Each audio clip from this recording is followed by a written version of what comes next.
పరిశుద్ధుడైన యేసుక్రీస్తు ప్రభువుల వారి నామంలో మీ అందరికీ కూడా వందనాలు తెలియజేస్తున్నాను. ఈ ఉదయకాల సమయంలో దేవుని యొక్క మహాకృపను బట్టి మరి ఒకసారి ఇలాగున మీ అందరి ముందుకు వచ్చి దేవుని యొక్క వాక్యాన్ని మీతో పంచుకోవడానికి దేవుడు నాకు ఇచ్చిన ఈ భాగ్యాన్ని బట్టి దేవునికి ఎన్నో వందనాలు తెలియజేస్తున్నాను. ఈ సమయంలో దేవుని వాక్యాన్ని మనం ధ్యానం చేసుకుని వారమే ఉందాము. దానికంటే ముందు మనము ప్రార్థనలో కొనసాగు వారమే ఉందాము. ప్రార్థనలో నాతో పాటు ఏకీభవించండి. మహాపరిశుద్ధుడైన మా ప్రియ పరలోకపు తండ్రి, గొప్ప దేవ, నీ ఘనమైన నామానికి వందనాలు, స్తోత్రములు తండ్రి. నాయన ఈ దినాన ప్రభ నీ సన్నిధిలో నీ సిలువను ఆశ్రయించిన మేము నాయన ప్రతిదినము నీ యొక్క కల్వరి సిలువలో దాగి ఉన్న మహిమను కనుగొనుటూ తండ్రి, దానిలోని మహిమను మాలో నింపుకుంటూ దాని శక్తిని ఆశ్రయించిన వారముగా మేము ఉన్నాం దేవా. అలాగున నీవు 12 దినములు ప్రభ మమ్మల్ని సిలువ యొక్క బాటలో నడిపించిన దేవుడు నీకు స్తోత్రాలు. ఈ 13వ దినాన నీ సిలువ చెంతకు మేము చేరిన వారమై నీ సిలువలోని మర్మములను ధ్యానించుకొనుటకు ప్రభా సిద్ధపడుచుండగా నీవే మాతో స్వయముగా మాట్లాడి మా హృదయములలో నీ వాక్కులను నింపి మమ్మలను శుద్ధీకరించి మహిమ పొందుమని యేసునామం అడిగి వేడుకొనుచున్నాము తండ్రి, ఆమేన్. ఇది నా వాక్య భాగాన్ని మనం చదువుకుని వారమై ఉందాము. మత్తయి సువార్త 23వ అధ్యాయము మొదటి నుండి కొన్ని వచనాలను చదువుకుందామండి. దయచేసి శ్రద్ధగా ఆలకించండి. అప్పుడు యేసు జన సమూహములతో తన శిష్యులతోనూ ఇట్లనెను, శాస్త్రులను పరిసయ్యులను మోషే పీఠమందు కూర్చుండువారు గనుక వారు మీతో చెప్పు వాటిని అన్నిటినీ అనుసరించి గైకొనుడి. అయినను వారి క్రియల చొప్పున చేయకుడి. వారు చెప్పుదురే గాని చెయ్యరు. మోయ సఖ్యము కాని భారమైన బరువులు కట్టి మనుష్యుల భుజముల మీద వారు పెట్టెదరే గాని తమ వ్రేలితోనైనను వాటిని కదిలింపనుల్లరు. మనుషులకు కనబడు నిమిత్తము తమ పనులన్నీ చేయుదురు. తమ రక్ష రేకులు వెడల్పుగాను తమ అంచులు పెద్దవిగాను తమ చెంగులు పెద్దవిగాను చేయుదురు. విందులలో అగ్రస్థానములను, సమాజ మందిరములలో అగ్రపీఠములను, సంత వీధులలో వందనములను, మనుషుల చేత బోధకులని పిలువబడటకు కోరుదురు. మీరైతే బోధకులని పిలువబడవద్దు, ఒక్కడే మీ బోధకుడు, మీరందరూ సహోదరులు. మరియు భూమి మీద ఎవనికైనాను తండ్రి అని పేరు పెట్టవద్దు, ఒక్కడే మీ తండ్రి, ఆయన పరలోకమందున్నాడు. మరియు మీరు గురువులని పిలువబడవద్దు, క్రీస్తు ఒక్కడే మీ గురువు.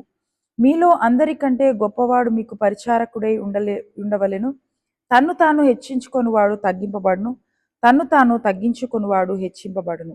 ఇది నాన్న దేవుడు మనకి ఇచ్చిన వాక్య భాగము.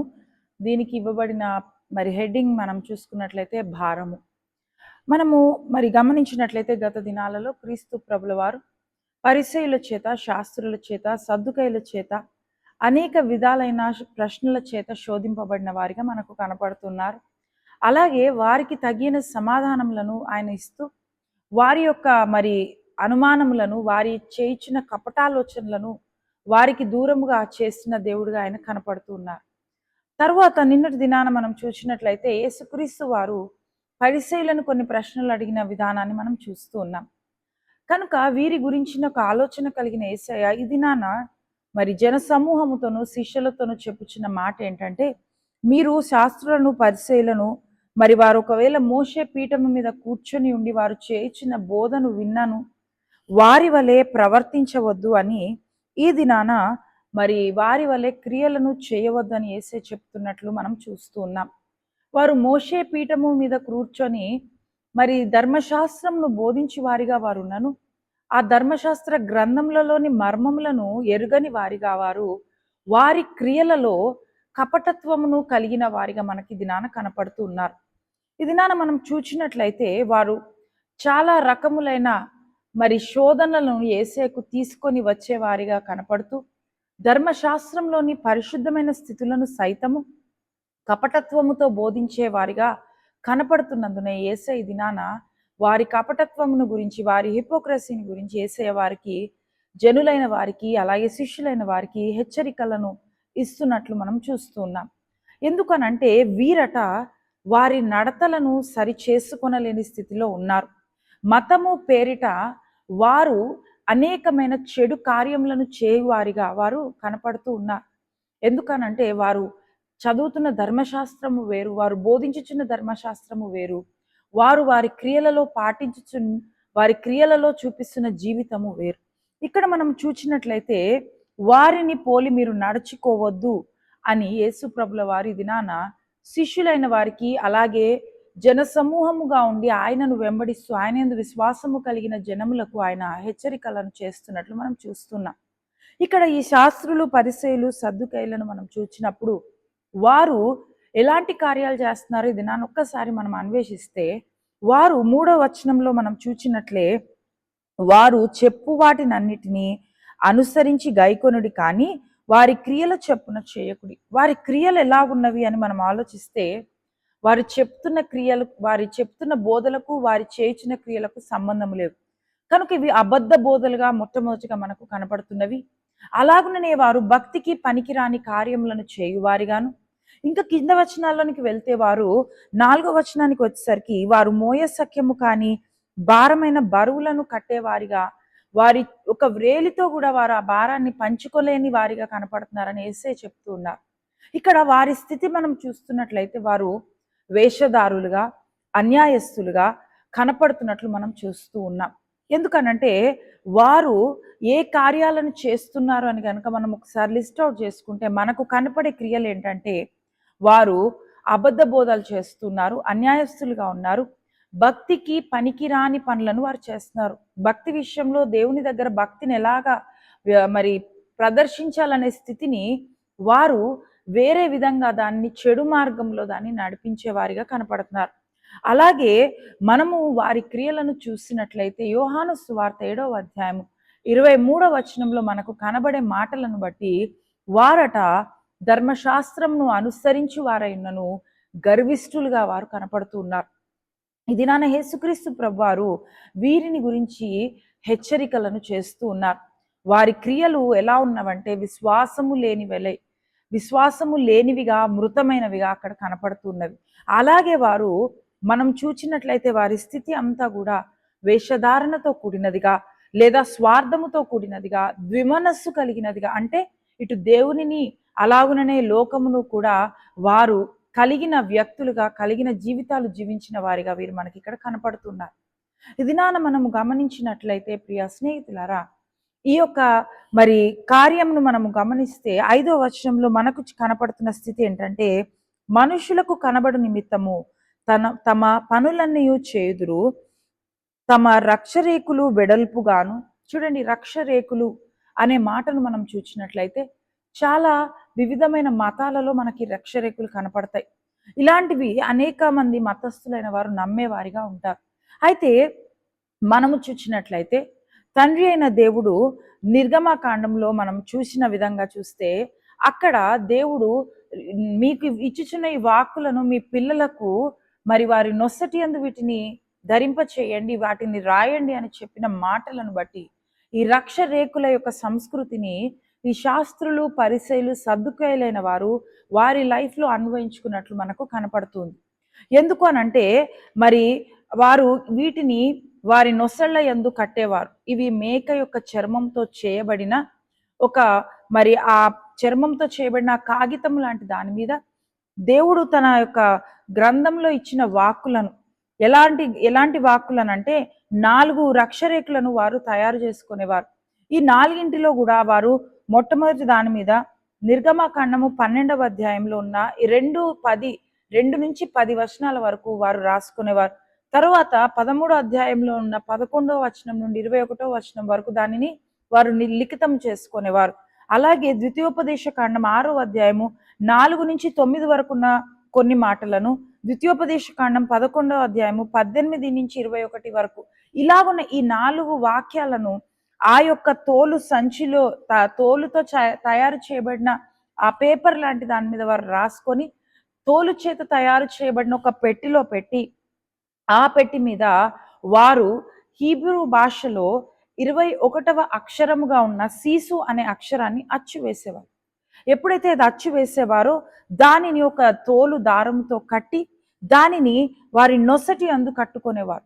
ఇది ఎందుకు చేసేవారంటే అలాగున కట్టుకున్న వారు మాత్రమే ధర్మశాస్త్రాన్ని చదవడానికి లేదా ఉదయ సాయంకాలములు దేవుని యొక్క సన్నిధిలో, దేవుని యొక్క మందిరంలో ప్రార్థనలు జరిగించడానికి అర్హత కలిగిన వారు అని సమాజంలో చూపించుకోవడానికి ఇట్టి కార్యములు వాళ్ళు చేసేవారు.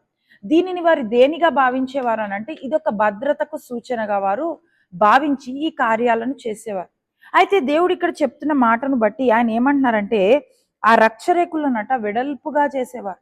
ఎందుకు అనంటే దాని యొక్క సైజ్ని వారు ఎందుకు మార్చుకుంటూ వచ్చారు అనంటే ఆ యొక్క మరి సంచి లాంటిది ఆ నొసటి అందు అనేకులకు కనపడాలి. ఇదిగో వీరు పరిసయ్యులు, వీరు దేవుని ఆజ్ఞలు, దేవుని ధర్మశాస్త్రాన్ని వారి నొసళ్ళ యందు క్యారీ చేస్తున్నారని వారు పొగడ్తలు కోరుకునే వారిగా ఈ యొక్క కార్యాన్ని చేసేవారు. అలాగుననే ఈ చెంగుల గురించి మనం ఇక్కడ చూసామండి. ఈ చెంగులను తమ చెంగులు పెద్దవిగా చేయుదురు. దేవుడు ప్రత్యక్షపు గుడారం యొక్క నిర్మాణ విషయంలో యాజకులైన వారికి కొన్ని వస్త్రధారణలు ఇచ్చారు. అలాగే ఇశ్రాయేలీయులైన వారికి, అలాగే మందిర పరిచర్య లేదా ప్రత్యక్షపు గుడారము పరిచర్య చేసే లేవీలకు కొన్ని రకములైన వస్త్రధారణ ఆయన ఇచ్చినప్పుడు ఆ వస్త్రధారణలో చెంగుల గురించి కూడా రాయబడి ఉంది. అయితే వీరేం చేశారంటే ఈ చెంగులనట వారు ఏం చేస్తున్నారంట పెద్దవిగా చేసుకుంటున్నారు.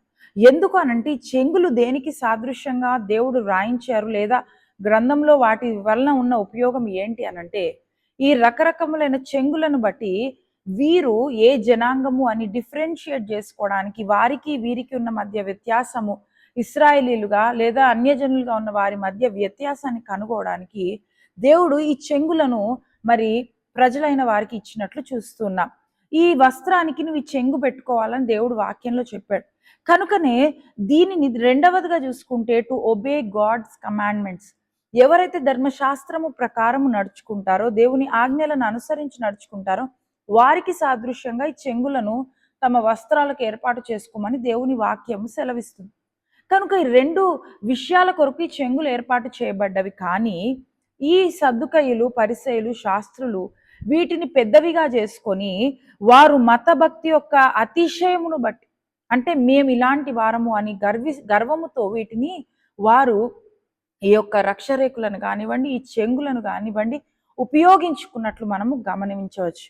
కనుక ఇక్కడ మనం చూసినట్లయితే మేము ఎక్కువగా వీటిని అనుసరిస్తున్నాం, మేము ఎక్కువగా వీటిని పాటిస్తున్నామని గర్వంతో కూడిన మాటలను వారు చెప్పుకోవడానికి ఈ యొక్క కార్యాన్ని వారు జరిగించినట్లు మనం చూస్తాం.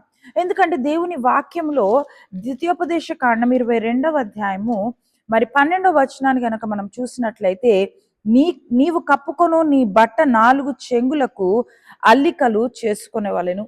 ఈ మాట దేవుడు తన వాక్యంలో సెలవిచ్చారు ఇశ్రాయేలీయులైన వారు. కానీ వీటిని వీరు ఒక అల్లికగా మానేసి వీటిని పెద్దవిగా చేసుకొని అనేకులు తమ యొక్క మరి మేము చేస్తున్న గొప్ప కార్యాన్ని అనేకులు పొగడాలి, మమ్మల్ని అప్రిషియేట్ చేయాలని వారి యొక్క కాన్సన్ట్రేషన్ని డైవర్ట్ చేయడానికి వీరు వీటిని ఉపయోగించినట్లు మనం చూస్తున్నాం.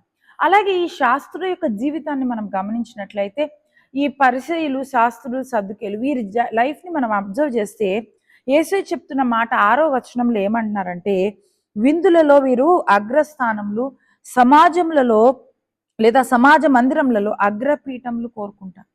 ఎప్పుడండి మనం దేవుని మందిరంకు వెళ్ళినప్పుడు దేవుని సన్నిధిలో ఎంతగా మనం తగ్గించుకుంటాము.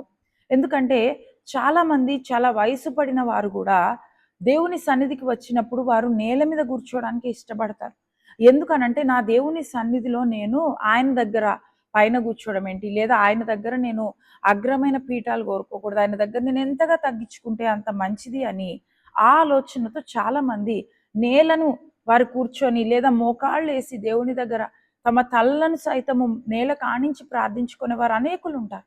కానీ వీరట వేషధారణ కలిగిన వారే దేవుని సన్నిధిలో కూడా ఏం కోరుకుంటున్నారంటే మేము అగ్రగణులముగా ఉండాలి, మాకు అగ్రపీఠాలే కావాలి అనే స్థితిని వీరు ప్రదర్శిస్తూ వారు విందులలో లేదా సమాజ మందిరాలలో మాకు ప్రయారిటీ ఇవ్వాలి, మాకు చాలా ఇంపార్టెన్స్ ఇవ్వాలి అనే స్థితిని వారు కలిగి ఉన్నారు. కానీ ఎప్పుడు కూడా జ్ఞాపకం ఉంచుకోనండి ప్రియ విశ్వాసులారా, నీవు దేవుని సన్నిధిలో తగ్గింపు కలిగిన బిడ్డవిగా ప్రవర్తించాలి. ఎందుకంటే ఆయన వాక్యం సెలవిస్తుంది మన మధ్య ఆయన ఉన్నారని, తన పరిశుద్ధ ఆలయమందు ఆయన ఉన్నారని, తన కనుదృష్టి చేత మనలను ఆయన పరిశీలిస్తున్నారన్న వాక్యాన్ని మనం జ్ఞాపకం ఉంచుకొని మందిరంలో మన ప్రవర్తనను మనం సరి చేసుకోవాలి. అలాగే 7వ వచనంలో కనుక చూసినట్లయితే సంత వీధులలో వందనములను మనుషుల చేత బోధకులని పిలువబడకు కోరుకుందరు. ఇక్కడ మనం గమనించాల్సింది ఏంటంటే ఎప్పుడు కూడా మనం దేవుని యొక్క మెప్పును పొందుకోవాలి, కానీ మనుషుల యొక్క పొగడతకు మనం పడిపోకూడదు. పొగడ్త అనేది చాలా భయంకరమైనది. ఎప్పుడైతే మనం దానికి అలవాటు పడతామో అది లేకపోతే బ్రతకలేము. చిన్న కార్యం చేసినా ఆ పొగడ్త రాలేదు అనుకున్నప్పుడు మనలో మనం కృంగిపోతాం. అబ్బా, నేను ఇంక ఈ పని చెయ్యొద్దు, దేవుని కొరకు నేను ఈ కార్యం చేయొద్దు అనుకుంటాం. ఇన్ ద సేమ్ వే వీరు కూడా వేషధారణ కలిగి జనుల యొక్క వందన వచనములు కోరుకుంటూ ఆ పొగడ్తలకు పడిపోయే వారిగా వీరుండి వారేం చేస్తున్నారంటే మేము బోధకులము అని చెప్పుకుంటున్నారు. నిజంగా మనం ఏమి కలిగి ఉండాలి అని అంటే, మనము పదవిని వెతుకువారముగా ఉండకూడదు, మనము ఘనమైనవి వెతుకువారముగా ఉండకూడదు. కానీ ఈ లోకము మనలను మెచ్చడం కాదు, కానీ దేవుడు మనలను మెచ్చే విధంగా మన జీవితాలను మనము కట్టుకోవాలి. కనుక దేవుడి దినాన ఆయన చెప్తున్న మాట ఏంటంటే, మీరు మరి ఏమని పిలువబడాలంటే మీరందరూ సహోదరులు, మీరు సమానతత్వము కలిగి ఉండాలి అని ఆయన చెప్తున్నారు. కనుక ఈ దినాన మందిరాల్లో చాలా మంది మందిరాలలో మేము చదువుకున్న వారము, లేదా మేము చదువు లేని వారం, లేదా మేము ధనం కలిగిన వారం, లేదా పలానా అగ్రకులానికి మేము చెందిన వారమని అనేకులు చెప్పుకుంటున్న రోజుల్లో మనం ఉన్నాం. కానీ దేవుడు ఇక్కడ చెప్తున్న మాట ఈ దినాన మన కొరకే. మనము సహోదరులమై ఉండాలి, మనము సమానతత్వము కలిగిన వారమై ఉండాలి. We are all equal before God. ఎప్పుడు కూడా ఆ యొక్క ఆలోచనను కలిగి సహోదర తత్వము కలిగి మనము జీవించాలి. మత్తయి సువార్త 25వ అధ్యాయము 40వ వచనంలో మనకు కనపడుతున్న మాటను మనం చదువుకున్నట్లయితే, మిక్కిలి అల్పులైన ఈ నా సహోదరులలో ఒకనికి మీరు చేసితిరి గనుక నాకు చేసితిరని నిశ్చయముగా మీతో చెప్పుచున్నానని వారితో అనను. ఇక్కడ మనం చూసినట్లయితే ఈ సహోదర తత్వము అనేది, సమానతత్వము అనేది ఎప్పుడైతే మనము కలిగి ఉంటామో మనలో ఎటువంటి విభేదాలు రావు, ఎటువంటి డిస్టర్బెన్సెస్ సంఘాలలో కానివ్వండి, కుటుంబాలలో కానివ్వండి, సమాజంలోను కానివ్వండి మనకు ఎదురు పడవు. ఎందుకనంటే మనము కోరుకునేది దేవునిలో సమానముగా ఉండడం, దేవుని యొక్క సహోదరులముగా లేదా దేవుని యొక్క సంఘంలోని సహోదరులముగా మనము ఉండడం. కనుక ఇక్కడ మనం చూస్తున్నప్పుడు మన అందరి ప్రభువు ఒక్కరే, ఆయనే యేసు ప్రభుల వారు. రోమా పత్రిక 3వ అధ్యాయంలో మనకు కనపడుతున్న మాటను మనం గమనించినట్లయితే, రోమా పత్రిక 3వ అధ్యాయము 29వ వచనంలో మనం చూచిన మాటలో ఏం కనపడుతుందనంటే, దేవుడు యూదులకు మాత్రమే దేవుడా, అన్యజనులకు దేవుడు కాడా? అవును, అన్యజనులకును దేవుడే. చూడండి, ఆయన his lord to every one, his an all mighty God. ఆయన సర్వశక్తి కలిగిన దేవుడు, సర్వజనులకు ఆయన దేవుడు రక్షకుడు అయినాడు. ఈయన రక్షించడానికి ఎవరు కూడా ఎటువంటి లిమిటేషన్స్ కలిగిన స్థితి మనకు కనపడుతుంది. ఎందుకనంటే ఆయన ఏ బౌండరీస్ పెట్టుకోలేదు, ఏ లిమిటేషన్స్ పెట్టుకోలేదు. ఎవరినైనా నేను రక్షిస్తాను, నేను అందరికీ ప్రభువునని చెప్పిన మాటను బట్టి ఇక్కడ మనం గమనించాల్సింది ఏంటంటే, వారు ఎలాగునైతే అగ్రపీఠాలు కోరుకున్నారో ఆ స్థితిని కనపరచక సహోదర భావంతో మనము మసలు వారమై ఉండాలి. అలాగే మన అందరి గురువు యేసుక్రీస్తు ప్రభువారు మాత్రమే. ఆయన అంటారు కదా, నా తండ్రిని చేరుకోవడానికి నేనే మార్గమును, నేను తప్ప ఇంకొక మార్గము లేదు అన్న మాటను బట్టి ఆయన మాటలు, ఆయన బోధలే మనలను తండ్రి అయిన దేవుని దగ్గరికి, పరలోక రాజ్యంలోనికి నడిపించేవిగా ఉంటాయి. కనుక ఈ దినాన మనం చూచినట్లయితే మనము ఈ దినాన కలిగి ఉండాల్సిన ప్రాముఖ్యమైన లక్షణం ఏంటంటే, మీలో అందరికంటే గొప్పవాడు మీకు పరిచారకుడై ఉండవలెను. దేవుడు ప్రతిసారి మాట చెప్తూ ఉన్నారండి. ఈ లెంట్ సీజన్లో ఆయన మనకు చెప్తున్న మాట ఏంటంటే, మనము తగ్గింపు కలిగిన వారమై ఉండాలి. ఎప్పుడు కూడా హెచ్చింపును పొందుకునే వారముగా కాదు, కానీ మనలను మనం హెచ్చించుకునే వారముగా కాదు, కానీ తగ్గింపు జీవితాన్ని కలిగిన వారముగా మన జీవితాలను మనం కొనసాగించాలి. ఎందుకనంటే ఎప్పుడైతే అణకువ కలిగి తగ్గింపు కలిగి ఉంటామో ఆటోమేటిక్గా మనము హెచ్చింపబడతాం. మనం పాత నిబంధనలో చూస్తాం, వస్తి తన యొక్క అందాన్ని బట్టి తనను తాను హెచ్చించుకుంది, గర్వపడింది, చాలా ఎంతో గర్వముగా, ఎంతో మరి ప్రైడ్తో తను నడుచుకుంది. అబ్బా, నా అంత అందగతే లేదు అనుకుంది. కానీ తన స్థానం ఏమైపోయిందంటే ఒక్కసారిగా రాణి స్థానం నుండి త్రోసివేయబడింది. కనుక ఎప్పుడైతే నీవు తగ్గించుకుంటావో నీవు హెచ్చింపబడతావు. అదే పాత నిబంధనలో మనం చూస్తే యోసేపు ఎక్కడికి వెళ్ళినా తనను తాను తగ్గించుకున్నాడు. తనకి అగ్రపీఠాలు లభించే స్థలంలో కూడా తనను తాను తగ్గించుకున్నాడు. తను ఫరోకు సహకరుడుగా ఉండి తను రాజస్థానంలో ఉన్నప్పుడు కూడా తన అన్నలను, తన తండ్రిని చూసినప్పుడు తనను తాను తగ్గించుకున్నందుకు తాను అంచెలంచెలుగా హెచ్చింపబడ్డాడు. సో ఎప్పుడైతే నీవు తగ్గించుకుంటావో నీవు హెచ్చింపబడతావు. కనుక ఈ దినాన మనం చూసినట్లయితే ప్రియ స్నేహితులారా, దేవుని వాక్యము మనకు సెలవిస్తున్న మాటను బట్టి వేషధారణను మనము తీసివేసే వారముగా మనలో ఉండాలి. ఎందుకంటే దేవుడి దినాన చెప్తున్న మాట ఏంటంటే, ఈ వేషధారణ కనుక మీరు కలిగి ఉంటే, ఇది ఈ వేషధారణ జీవితము, ఈ డంబపు జీవితాన్ని బట్టి నేను శోధింపబడుతున్నాను, నేను సిలువ అంటగొట్టింపబడుతున్నానని ఆయన ఈ దినాన తెలియజేస్తున్నారు. కనుక ఆయన చెప్పిన మాట ప్రకారము ఈ దినాన మనము వేషధారణను విడిచిపెట్టి వారముగా ఉండాలి. ఎప్పుడైతే నీవు వేషధారణను విడిచిపెట్టి బిడ్డవై ఉంటావో, ఇతరులను గురించి నువ్వు ఆలోచించే బిడ్డవవుతావు, ఇతరులను ప్రేమించే బిడ్డవవుతావు, ఇతరులను గౌరవించగలిగే బిడ్డవవుతావు. అలాగే 4వ వచనంలో మనం చూసిన మాటను బట్టి ఇతరుల భారములను భరించు వారముగా మనము కూడా మార్చబడతాం. యేసుక్రీస్తు ప్రభువారు ఆయన చెప్తున్న మాట ఏంటి అని అంటే, ఒక్కటే మాట, ప్రయాసపడి భారము మోయించిన సమస్త జనులారా నా దరికి రండి, నేను మీకు విశ్రాంతిని కలుగ చేస్తానన్న మాట ప్రకారం ఈ దినాన మనము ఇలాంటి వేషధారణ అనే భారము కలిగిన వారమై ఉన్నామేమో, ఇతరులకు భారముగా మనం ఉన్నామేమో. మన వేషధారణను బట్టి, మన డంబపు జీవితాన్ని బట్టి, మనము మాట్లాడే మన కఠినమైన మాటలను బట్టి, మనము చేసే మరి దేవునిని అవమానపరిచే చేష్టలను బట్టి మనము ఒకవేళ దేవునికి భారము కలిగిస్తూ అనేకులకు భారము కలిగించే వారముగా మనం ఉన్నామేమో. కనుక ఈ దినాన దేవుడు చెప్తున్న మాట, మీ భారములను నాపై పెట్టండి. మీకున్న ప్రతి భారము నాపై పెట్టినప్పుడు ఆ భారములను తీసివేయగల సమర్థులను నేను అంటున్నారు. కనుక ఎప్పుడైతే మన భారములు దేవుడు తీసివేస్తాడో, మనం ఈ లోకంలో ఎలా ఉండాలంటే ఇతరుల భారములను తీసివేయు వారముగా మనము ఉండాలి. ఎందుకంటే మనం బ్రతుకుతున్న ఈ జీవితం అండి, మనకు మాత్రమే ఉపయోగకరంగా ఉండకూడదు, ఇతరులకు కూడా ఉపయోగపడే విధంగా మన జీవితాన్ని మనం కొనసాగించాలి. అప్పుడే కదా మనం క్రీస్తుని పోలి జీవించిన వారం అవుతాం. యేసయ్య భూలోకానికి వస్తూ ఆయన కొరకు ఆయన బ్రతకలేదు, ఆయన కొరకు ఆయన ఏ కార్యాలు చేసుకోలేదు. ఆయన చేసిన సమస్తము ఎవరి కొరకు అంటే నీ కొరకు, నా కొరకే. ఇతరుల కొరకు ఆయన ఎలాగున జీవించారు, మీరు నన్ను పోలి జీవించండి, నా వలె పరిశుద్ధులుగా ఉండండి, నన్ను వెంబడించండి అని ఆయన చెప్పిన మాటలకు అర్థం ఏంటంటే, అందరూ మనలో క్రీస్తును చూడగలిగే స్థితిని మనం కనపరచాలి.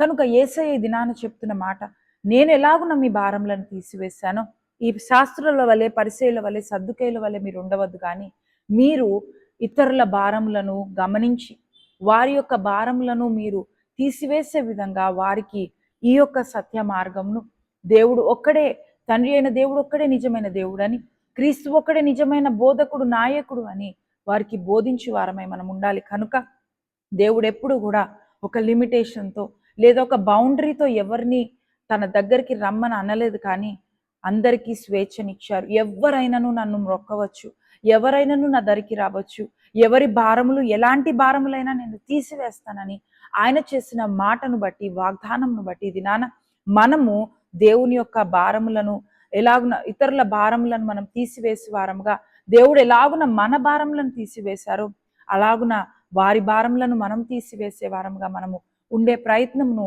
చేద్దాము. మరి ఈ దిన వాక్యము ద్వారా దేవుడు మనతో మాట్లాడుచునే మాటలను బట్టి ఆయనను వేషధారణతో కాక స్వచ్ఛమైన మనస్సుతో, శ్రేష్టమైన హృదయముతో, పవిత్రమైన ఆత్మతో వెంబడించి వారమై మనముందాము. అలాగున మనం ఉండగలిగేలాగున దేవుడు మనకు సహాయము చేయలాగున దేవుని సన్నిధిలో ప్రార్థన చేసుకునే వారమై ఉందాము. నాతో పాటు ప్రార్థనలో ఏకీభవించండి. మహాపరిశుద్ధుడైన మా తండ్రి, నీకు స్తోత్రములయ్యా. అవును ప్రభా, ఈ లోకంలో అనేక విధములైన భారములు కలిగిన వారముగా మేము ఉన్నాము అయ్యా. అట్టి భారములు మా జీవితంలో మేము మోస్తున్నప్పుడు నీవు మాకు పిలుపునిచ్చావు. భారము మోయించిన వారులారా నా దగ్గరికి రండి అన్నావు తండ్రి. మా భారములను తీసివేసిన దేవానికి స్తోత్రములు. ఇంకను వ్యాధులతో, బాధలతో, చిక్కులతో, అప్పులతో కొట్టుమిట్లాడుచు భారభరితమైన జీవితాన్ని కొనసాగిస్తున్న బిడ్డలను నీ చేతులకు సమర్పిస్తున్నామయ్యా. వారి జీవితంలో కట్టండి. వారి జీవితంలో ఉన్న ప్రతి విధమైన శోధనను, వేదనను తీసివేసి నీ సాక్షులుగా ఉండగలిగే స్థితిని వారికి మీరే దయచేయమని, అలాగుననే ప్రభా ఇతరుల కొరకు మేము ఉపయోగపడు విధముగా మా జీవితంలో మార్చి నాయన నీ సాక్షార్థమైన నీ మహిమను అనేకులు ఎదుట కనపరచగలిగే కార్యములను మా జీవితాల్లో మీరే జరిగించి మీరే మహిమ పొందుమని అయ్యా. ఎంతమంది బిడ్డలు ఆన్లైన్లో ఈ ప్రార్థనలలో ఏకీభవిస్తున్నారు, వారి జీవితాలలో వారికి కావలసిన మేలు, వారి జీవితాలలో వారికి కావలసిన అద్భుత కార్యములను మీరే జరిగించి మీరే మహిమా, ఘనత, కీర్తి, ప్రభావములను పొందుమని పరిశుద్ధుడైన యేసు నామమున అడిగి వేడుకొనుచున్నాము తండ్రి, ఆమేన్. పరలోకమందున మా తండ్రి, నీ నామము పరిశుద్ధపరచబడును గాక, నీ రాజ్యము వచ్చును గాక, నీ చిత్తము పరలోకమందు నెరవేర్చినట్లు భూమి అందు నెరవేరును గాక. మా అనుదినాహారం నేడు మాకు దయచేయం. మా ఎడల అపరాధం చేసిన వారిని క్షమించిన ప్రకారం అపరాధములను క్షమించు. మమ్మల్ని శోధనలోనికి తేక దుష్టుని నుండి తప్పించు. రాజ్యము, శక్తి, మహిమ నిరంతరం నీవేనావు తండ్రి. ఆమె. ప్రభు యేసు రక్తమునకు జయము, అపవాది క్రియలకు లయం. ప్రభు యేసు రక్తమునకు జయము, అపవాది క్రియలకు లయం. ప్రభు యేసు రక్తమునకు సంపూర్ణ విజయం, అపవాదికులకు అనంతకాల నాశనం. హల్లెలూయా, హల్లెలూయా, హల్లెలూయా. స్తోత్రం, స్తోత్రం, స్తోత్రం. ఆమేన్, ఆమేన్, ఆమేన్. మన పరమ తండ్రి అయిన దేవుని ప్రేమ, కుమారుడైన క్రీస్తు ప్రభు వారి యొక్క కృప, పరిశుద్ధాత్మ దేవుని యొక్క అన్యోన్య సహవాసము, సకలమైన దీవెనల చేత మనలను దీవించు తన సాక్షులుగా వర్ధిల్ల చేసి మనందరిని బట్టి ఆ ప్రభు తానే మహిమ పొందునుగాక. ఆమేన్. అందరికీ వందనాలు. Praise lord. మీ యొక్క ప్రార్థన అవసరతలను మాకు తెలియజేసిన యెడల మీ కొరకు ప్రార్థించడానికి మేము సిద్ధంగా ఉన్నాం కనుక ఎటువంటి అంశాలైనా మాకు తెలియజేసి మా నుండి ప్రార్థన సహాయాన్ని పొందవలసిందిగా దేవుని నామంలో మరి ఒకసారి మీ అందరికీ తెలియజేస్తున్నాను. అందరికీ ప్రైజ్ లార్డ్. మన్నాత.